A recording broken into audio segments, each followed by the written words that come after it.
So you've now gotten 3 different theories in this course, and they've been applied to a case of the Cuban Missile Crisis. And of course, this is merely just a reflection of the argument that Graham Allison made in his text. It's very effective, I think, because here you see 3 different theories lined up next to each other and compared, and some kind of characterization of what they draw out about the phenomenon versus myths. So each perspective makes certain assumptions, makes certain views more prevalent than others. So now we kind of come to a simple question, which probably has been on the minds of most of you, which is which perspective or theory works best? Every model has shortcomings, right? So, do the reasons for choice when the rational actor model here, do those reasons explain its occurrence in action?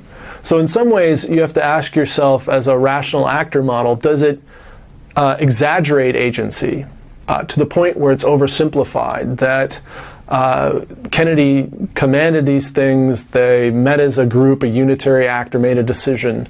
Are those valid assumptions, right? Another thing to ask with the organizational process model is that, does path dependence fail to explain change? So things changed in the crisis. Organizations didn't just evoke the routine, they adapted their routines. They negotiated them. People selected which routine to use and what they thought was optimal to some degree. So it wasn't purely organizational process or purely rational actor, perhaps. With the bureaucratic politics model, we have to ask how much information is needed to make that a feasible perspective.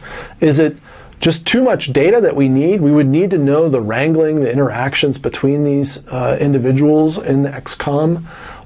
How deep would we have to go?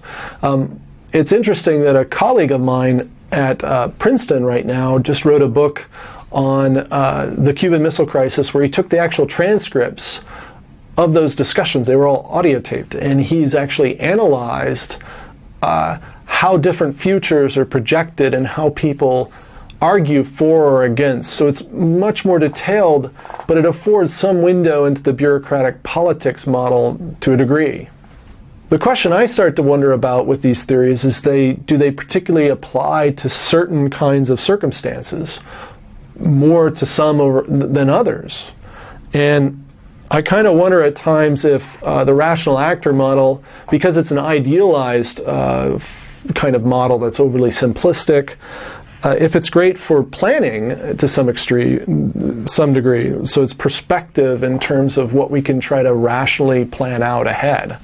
The reactive crises tend to follow an organizational process view, I wonder, in the sense that something happens and organizations are in place to respond, and they usually fall back on something that they've done before that's closest, and they need to do so immediately. So an organizational process model may apply there.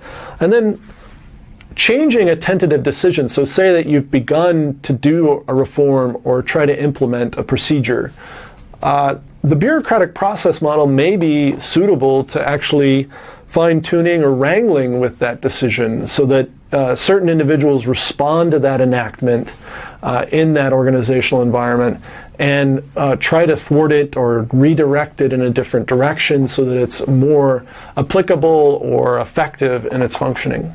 So I could see these different perspectives having different circumstances under which they could potentially apply well.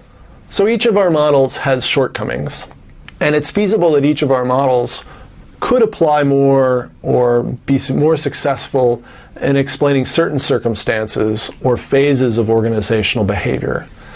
However, it's also feasible that they might complement one another, right? And this is actually Allison's argument, that he reflects on these 3 organizational theories and how well they applied to the Cuban Missile Crisis, and he kind of came down on the idea that maybe they could be nested or integrated in a way that was useful.